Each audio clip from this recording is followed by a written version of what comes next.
There is a man I heard from recently, 62 years old, retired, who told me he had not slept more than 3 hours straight in 2 years. 2 years. He thought that was just what getting older felt like. It was not. It was what early recovery feels like. And nobody had told him why. If that sounds familiar, if sleep has become this thing you dread, instead of something that restores you, stay with me today. Because in a few minutes, I am going to explain what happens at 3 a.m, when your heart is pounding and your mind will not shut off. And once you understand it, those nights will never scare you the same way again. Thank you for being here. And I mean that not as a greeting, but because showing up to learn what is happening inside your own body, that takes something. Whether you are on day 3 or day 300, whether this is your first time trying to understand any of this, or you have been through programs before, you are doing something right now that most people never do. You are choosing to understand yourself. That is not a small thing. Okay, not right now, but when I'm done, thank you. Sorry, that was my dog trying to play, but let's get back to you, because, like it or not, you're worth investing time into you. This is Recovery Decoded, Episode 2, The Sleep Architect. Last week we talked about dopamine, your brain's wanting chemical, the reward system, why everything feels flat. If you have not listened to that one yet, go back to it. It is the foundation for everything we build on. Today we are going somewhere that honestly, this is the one that changes the most for people the fastest. Sleep. Specifically, why your brain cannot shut down right now, what your substance actually did to your sleep, and look, I am going to teach you a breathing technique that sounds almost too simple to work, but the science behind it is hard to argue with. I will explain exactly why it works first, so you actually believe it enough to try it tonight. And here is something we are going to get into later that might surprise you. Your sleep, or lack of it, is directly slowing down the dopamine recovery we talked about last week. Those satellite dishes, sleep is what rebuilds them. Your body is healing. Here is the map. You choose the route. Let us head into the brain room. So, sleep. Most people think of it as nothing. Closing your eyes, going dark for 8 hours, waking up. That is like saying a car wash is just sitting in your car. What is happening while you are in there? That is the whole point. Your sleep happens in cycles. Each one lasts about 90 minutes, and you go through 4 to 6 of them a night. Now, this next part gets a little technical. If you want to skip ahead about 2 minutes, I will not be offended. But if you are the kind of person who wants to understand the why behind the what, stay with me. This is worth it. Within each cycle, there are stages. 2 matter most for recovery. Deep sleep, scientists call it slow wave sleep, is when your body does physical repair, immune system rebuilding, growth hormone releasing, blood pressure dropping. But here is what got me when I first learned this. During deep sleep, your brain has its own cleaning system. It is called the glymphatic system, discovered by researchers at the University of Rochester in 2013. And it works like, honestly, the best way I can describe is a dishwasher for your brain. Here is what happens. Your brain cells actually shrink by about 60%. And when they shrink, cerebrospinal fluid rushes through the gaps between them, flushing out metabolic waste and toxins that built up during the day. 60%. Your brain cells physically get smaller to let the cleaning crew through. That only happens during deep sleep, not light sleep, not rest. Deep sleep. Then there is REM sleep, rapid eye movement. This is when your brain does emotional processing. It is where your memories get sorted, where your brain decides what to keep and what to let go of from the day. REM is also when you dream. And this is the stage that substances destroy first.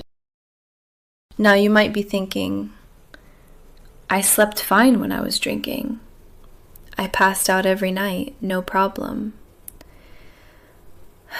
I hear that a lot, and I get it. But here's the difference between sedation and sleep. A meta-analysis, that is, a study that combines the results of 27 other studies, published in Sleep Medicine Reviews in 2024, looked at what alcohol actually does to your sleep architecture. Even 2 standard drinks reduced REM sleep duration.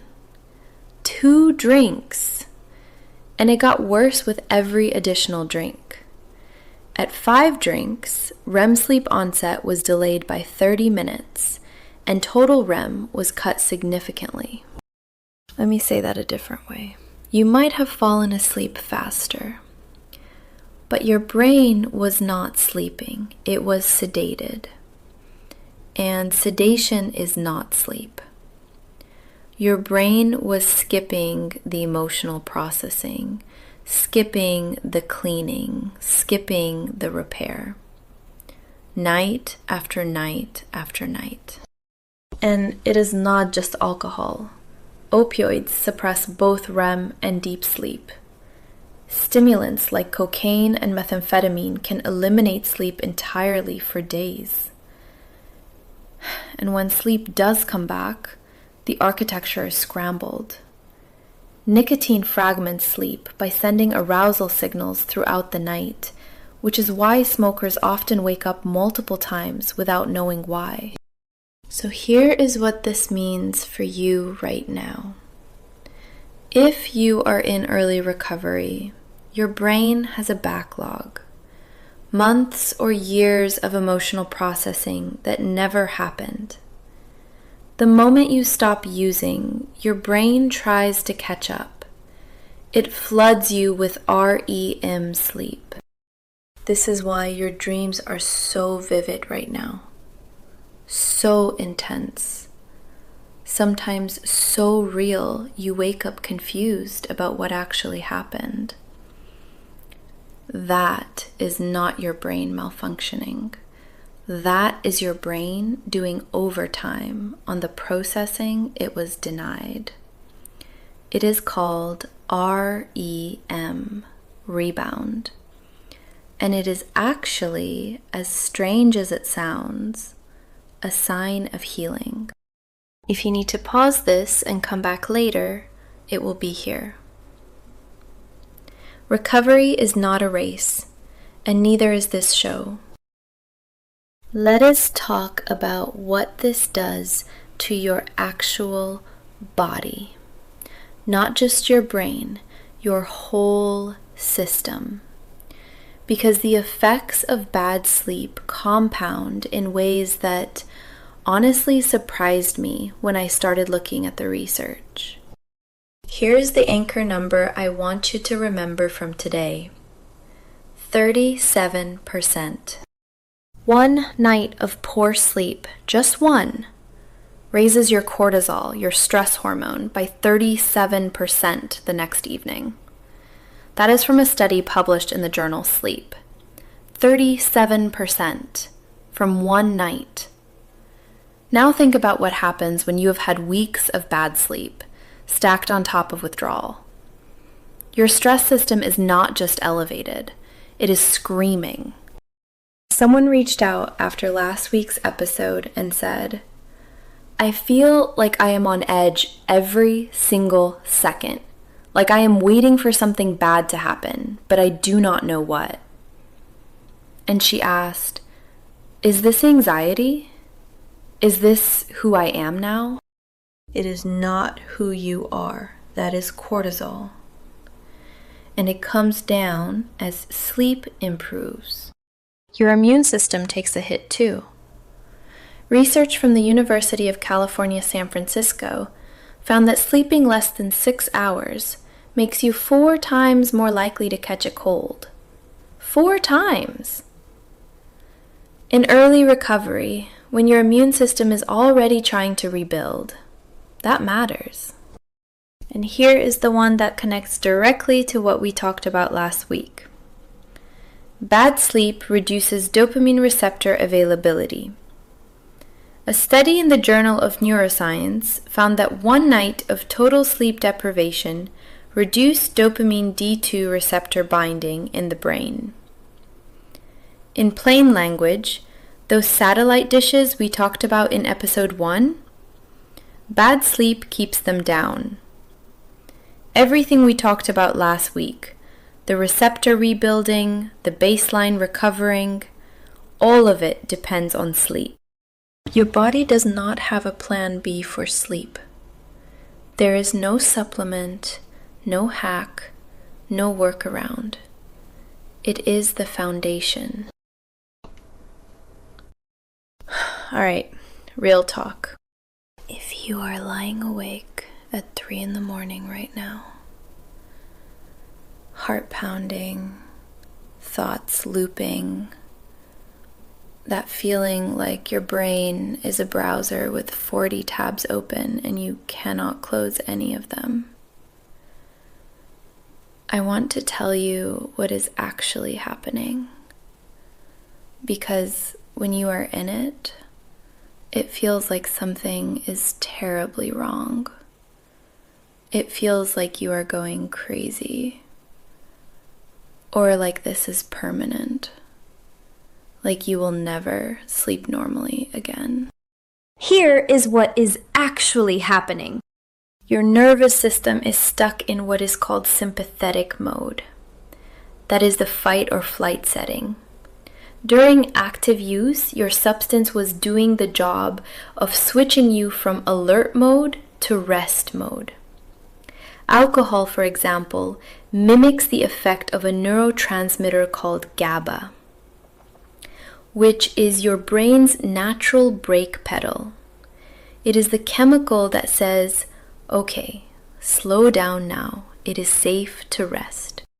When you remove the alcohol, the brake pedal is gone, and your brain has not rebuilt its own GABA system yet. so it is running with the gas pedal floored and no brakes. That is why your heart races at night. That is why your mind loops. That is why you feel wired and exhausted at the exact same time.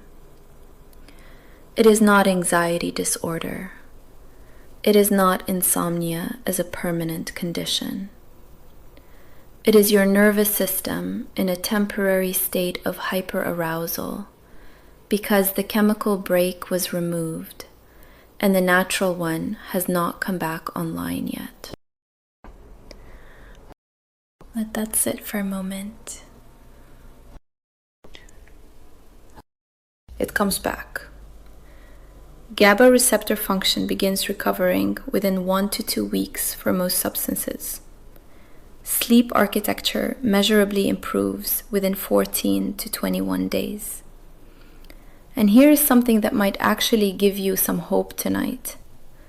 By 60 to 90 days, most people report their sleep is better than it was even before they started using.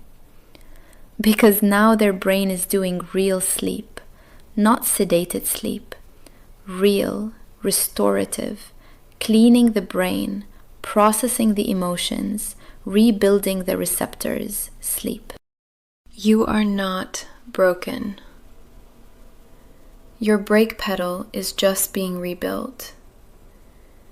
And every night you get through, even the bad ones, even the 3 a.m. ones, your brain is laying down another layer of that repair. You have already survived things that would break most people. This is not about starting from zero. This is about your body learning to do something it already knows how to do without the chemical shortcut. Okay, the toolkit.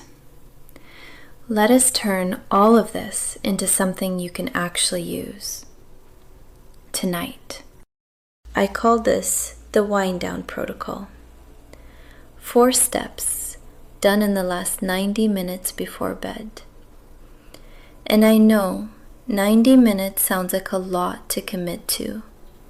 You do not have to do all 4. Even the last 2 will make a difference. Start where you can. Step 1. Screens off 90 minutes before bed. Now you might be thinking, 90 minutes without my phone? In what world? I get it. But here is why this one matters enough to try. Your screens emit blue light at a wavelength of around 450 nanometers, and that specific wavelength suppresses melatonin, which is your brain's darkness signal, the chemical that tells your body it is time to shift into sleep mode. Research from Harvard found that blue light suppresses melatonin for about twice as long as other light wavelengths and can shift your circadian rhythm by up to 3 hours. 3 hours from your phone screen. So 90 minutes without screens gives melatonin a chance to actually do its job. If 90 minutes feels impossible, start with 30. Something is better than nothing. Step 2. Temperature. Set your bedroom to 65 to 68 degrees Fahrenheit if you can. Your body needs to drop its core temperature by about 2 to 3 degrees to initiate sleep. A cool room helps that happen. If you do not have air conditioning, a fan pointed at your bed or a cool shower before bed gets you there. Step 3. A body scan. This takes 2 to 3 minutes. Lie down, close your eyes, and mentally move through your body from your feet up to your head. At each spot, just notice if there is tension and let it go. You are not meditating. You are just taking inventory. Here is why this works, and it is not just woo.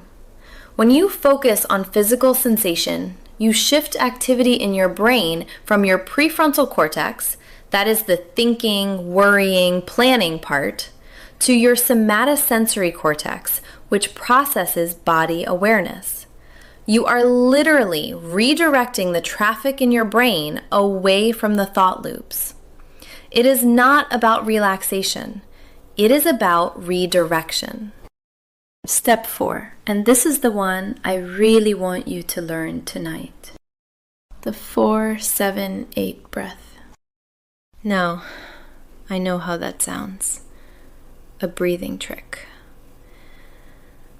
But stay with me, because the science on this one is genuinely hard to argue with.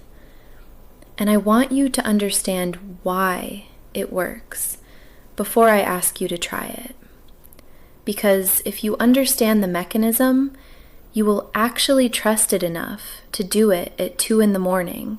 when everything feels impossible.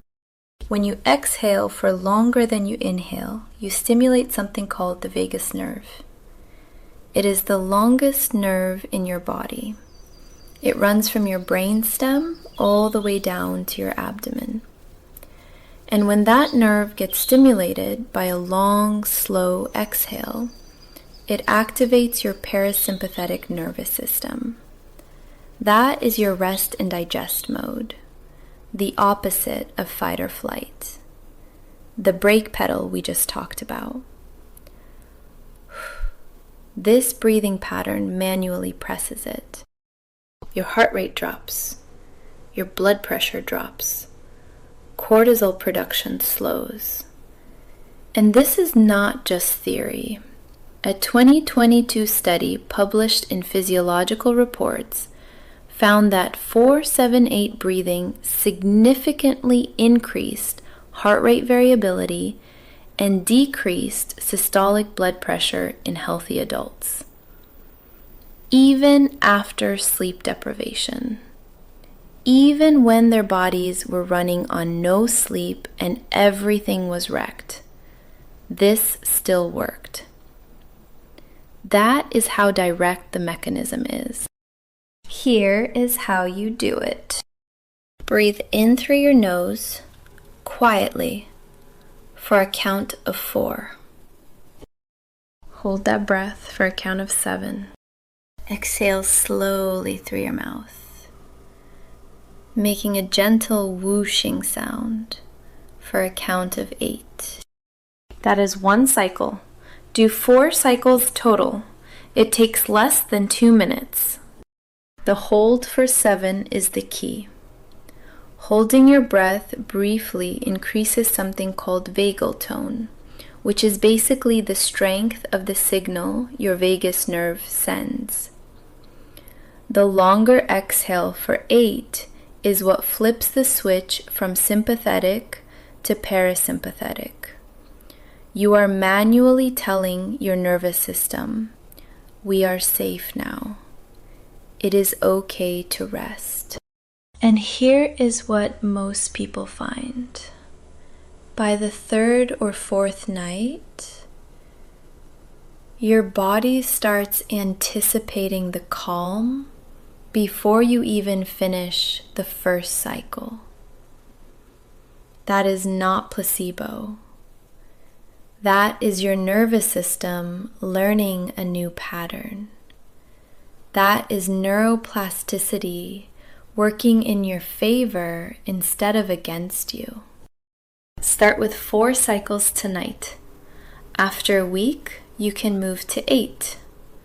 And honestly, by day 4 or 5, you might find yourself actually looking forward to it, which, if you think about it, is dopamine anticipating a healthy reward. The system is already working. Here is what to expect with your sleep as your brain heals. Because knowing the timeline makes it less scary, and knowing what you are feeling is normal makes it less lonely. Days 1 through 3. This is the hardest stretch. Sleep is at its worst. Night sweats, heart racing, thoughts that will not stop. Fragmented sleep, if you sleep at all. Your nervous system is in acute withdrawal. If you get any sleep at all during this stretch, count it as a win. Do not judge the quality. Just keep going. Days 4 through 7. You start falling asleep a little faster, but you might wake up frequently. And this is when REM rebound kicks in. Vivid dreams, sometimes disturbing ones. Sometimes so realistic you are not sure what was real when you wake up. Let them come. They are your brain processing the backlog. It is repair, even when it does not feel like it. Days 7 through 14. Deep sleep starts returning. You might notice you wake up feeling slightly less wrecked. Not great yet, but the fog begins to lift. GABA receptors are rebuilding. The 4-7-8 breathing becomes more effective during this window because your nervous system is more capable of responding to it. Days 14 through 30. This is where sleep starts compounding your recovery. Melatonin rhythm normalizes. You may start naturally feeling sleepy at a consistent time. The 3 a.m. wake-ups become less frequent. If you have been doing the wind-down protocol, you will notice it takes less effort. Days 30 through 90, and here is where it gets good. Most people report sleep quality that is genuinely better than it was during active use, because now you are getting real REM and real deep sleep. The glymphatic system is running every night. Your brain is cleaning itself. Your emotional regulation improves because REM is doing its job. And those dopamine receptors from episode 1, they are healing faster because sleep is doing its part. Sleep is not a side effect of recovery. It is the engine of recovery. Here is what I want you to take from today. Just 2 things tonight. The body scan, 2 to 3 minutes. In bed, lights off. Just notice your body from feet to head. Then the 4-7-8 breath, 4 cycles, less than 2 minutes. Under 5 minutes total. Do it for 7 nights. And notice what shifts. Next week on Recovery Decoded, we are tackling stress. Why your stress response is running at 400% right now. Why you snapped at someone you love over absolutely nothing and then felt terrible about it for 3 days. And a tool called HALT that can catch a crisis before it becomes a craving. That one is going to give you something you will use every single day. If tonight is hard, you are not alone in it. And you are not broken. Your brake pedal is being rebuilt. Every night gets you 1 layer closer. You showed up today to understand what is happening inside you. That counts more than you think. Thank you for listening to me on Recovery Decoded. The more you understand, the more you own your recovery.